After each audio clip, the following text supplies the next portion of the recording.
When Nikita Mazepin's contract was terminated by Haas, there were a lot of names thrown into the hat of who could possibly be the replacement. Now, the list is quite long. There was, of course, Antonio Giovinazzi, Robert Kubica, Oscar Piastri, Pietro Fittipaldi, and Nico Hülkenberg.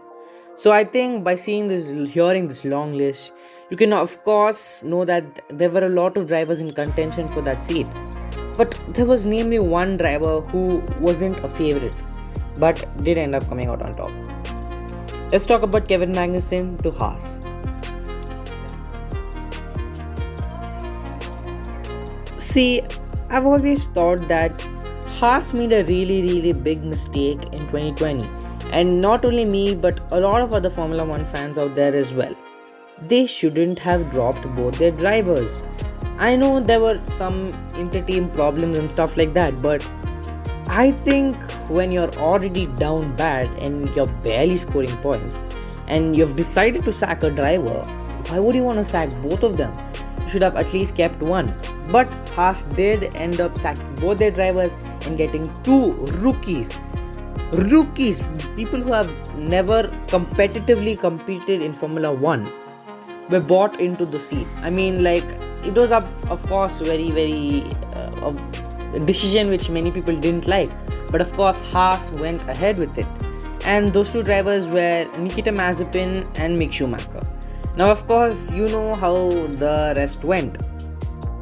Now of course Haas haven't put up a very confident display at Barcelona and also at Bahrain. You know, all the memes and stuff. I don't really want to get into it on what's happening at Bahrain right now.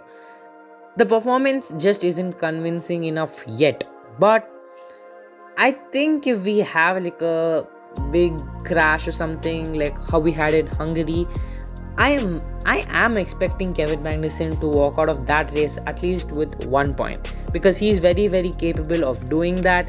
And in general, this move is just a very good move for both parties. Haas get a confident and a very reliable driver, and Kevin Magnussen is getting a Formula 1 seat. So it is a good thing, you know, new regulations and everything. Haas is going to need a driver who they can rely on and who would actually get the job done for them. And Kevin Magnussen will get the job done because, as I've said, he's a reliable driver. So yeah, thank you for bearing with me. You may have noticed I have stuttered at least 5 or 6 times in this video, because this video is not scripted. I'm just speaking from the top of my head.